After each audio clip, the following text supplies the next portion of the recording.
Hey everyone, I'm Anthon-patapon, and today we're going to continue on some more Crash Nitro Kart for the Nintendo Gamecube. Alright, so in the last part we were taking care of the purple gem cup, and this time around we're going to take care of the blue gem cup. So let's get this started already, and I'm going to pick Coco. Fool.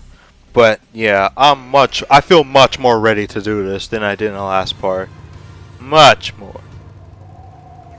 Alright, so let's get this part started. So, in the last video, as of course, we got taken care of the purple gem cup. In case you didn't hear me when I went in like fast forward mode, but can you blame me because I'm playing Baron now? Like this one part of Baron. As you can probably tell, not every part of the world will be in one gem cup. There's only going to be 3, and there's like 4. So obviously, that you do the math, and if you can't do the math, I am sorry. But you're still in school. Or if you homeschool yourself, do better. That's basically me right now. Cause when I get this started, play some more Smash videos, and then play like one game before I start doing the Cortex portion. There's no other portion of the game, by the way, so I was gonna get hit either way, so there was no way of getting out of that.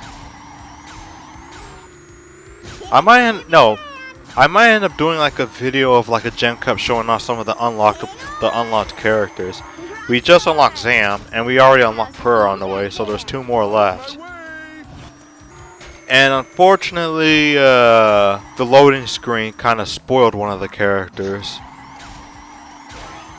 If this was like if this game was made in the modern day, a lot of people would be speculating that Embryo would be like DLC, and I spoiled it. Then again, the game already spoiled it, so I'm kind of late to the party in spoiling it. But still, if this was like the modern days where like everything's now DLC rather than just simply unlockable. Hit Cortex already! What is this missile doing? Did you see that? Did you guys actually see that? It just kept swerving behind Cortex. What is this game? This game, I love it, especially when moments like those happen.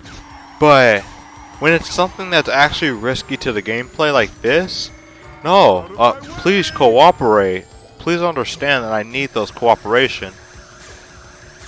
Oh no, he's getting ahead. I might be able to do it. I might be able to do it. I might be able to. Nah. Come on. There we go. Woo! Now I'm carrying. Oh yeah, I probably might as well show this off. 5th through 8th get nothing, and 1st and 4th get everything. So don't expect to like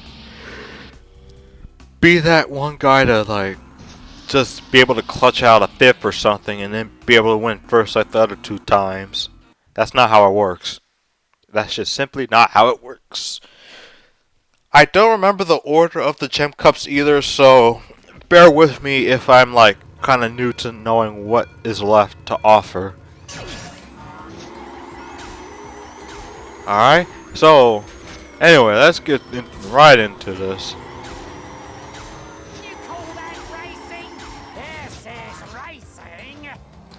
If you can't tell by now, something I think the manual did not explain about Dingle Doll and not Purr, but no, yeah, also Purr, and Polar, is that the 3rd team, which contains Entranced, in order for him to race, he needed 2 other cooperative partners. So Polar and Dingle Doll are now hypnotized, as you could tell by the little helmets on their heads. Pearl is the exact same thing, unfortunately, so I might as well just tell you that. As you can probably tell from the cart of Embryos is basically Team Cortex, and damn, you can already tell that's Zam. You can already tell that's for those guys that work for Velo. Yes, That is Anthon's voice. It's cool and all, to be honest. I love it, especially in this game. But I kind of wish there was more to this character than just Anthon and Nitro Kart. Those are the two only games I could think of that he was actually included in. I think he was a card in Crash Fusion or something. May call it Crash Purple, but Anthon was an interesting character. They could have just kept them, and I'm going back into the ranting stuff about Crash, and I'm sorry. I'm not gonna try going back into that, and that was a close bomb. But seriously, there were cool villains in the series, and they just dropped them all. That's what it feels like. They just dropped it all to the same formula. It's starting to become like, it's kind of like with Sonic now, where it's like, what is it? Instead of some of these new interesting enemies that just play like a one-shot role, we end up getting the exact same formula we got back in the day, which is nothing wrong, because why, if it works, like, if it ain't broke, don't fix. But like, there was just so many cool things that the franchise introduced, but we're just shortchanging them for the sake of a consistent, like, plot. And the plot itself doesn't even really work that well because of how the modern Crash games were. Like, the modern Crash games treat Uka Uka, like, mainly the Mind Over Mutant. Mind Over Mutant, he's just another power source. And like Crash of the Titans, he was actually a boss, like someone you had to fight. It felt a little bit like Crash to Insanity. In fact, a little bit harder than Crash to Insanity. It was fun, but when they actually decided to make the swap to now he's just a power source, you don't fight him. He's just become a part of your side. Well, temporarily. He's evil, so he's obviously going to try betraying you and stuff like that. But, why did they throw that away? In fact, now that I think about it, have we ever had a Crash game where Uka Uka himself is the final boss and not just Cortex using him as a power source? Cause like in Crash to Insanity, he was very well identified, and some of the PS1 games, of course, he was very well identified as like the real villain of the game, the true like badass of the franchise. And with the Twin Insanity and Mind Over Mutant, it really personifies that very well with how they treated him as an enemy. Like, it actually felt like you had some type of intimidation. I'm getting a bit screwy. I meant to say Crash of the Titans, not Mind Over Mutant. I just said that Mind Over Mutant, he's treated nothing more than like just a power source. He felt like he was actually intimidating and could stop your progress, especially in Crash of the Titans. But they did so much against him in Mind Over Mutant that he just feels like he's there.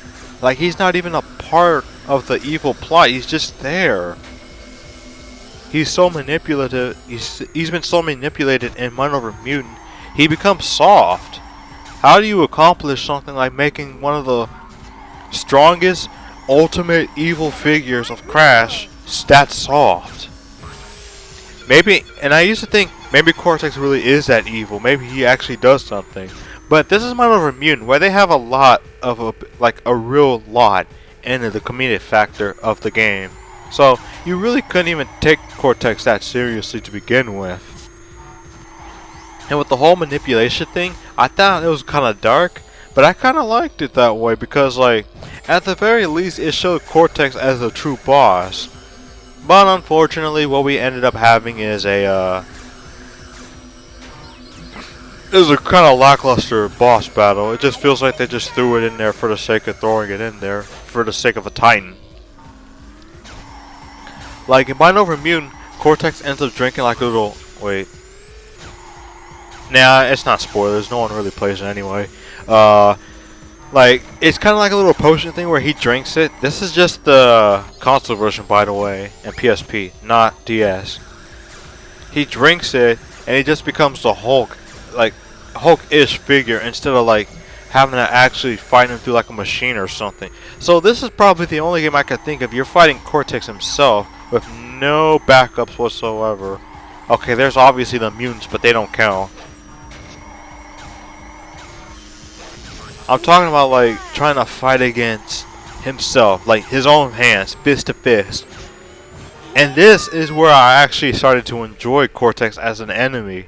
But of course, that was the last game of the Crash series, and of course, he's dead now, so we're never gonna get something like that. We're probably never gonna get something like that again.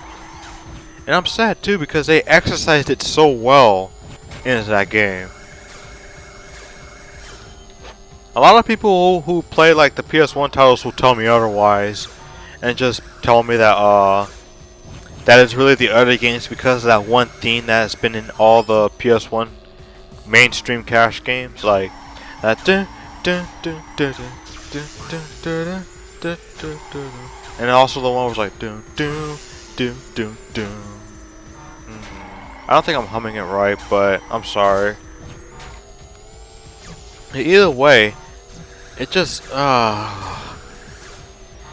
like just thinking, like looking back at how all the characters, looking back on their significance and everything, you just feel kind of sorry for the Crash. I just feel kind of sorry for the Crash series now, like even more so than I do now. And it's just increasing every time I'm thinking about it, and it's just making me sad how we could have had something so much better with Crash, but now we can't. I just hope that one thing where we can get another Crash game, just that one, can actually happen. And hopefully, if that does happen, we get all the answers. But if it doesn't happen, then well, there's nothing we can do about it.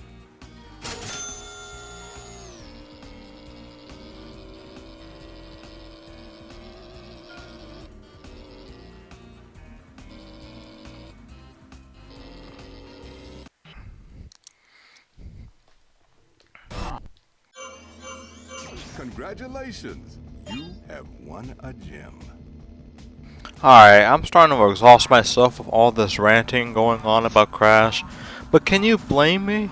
Like, yeah, so in the next part, there'll be a lot less ranting, and we will be starting the Red Gem Cup.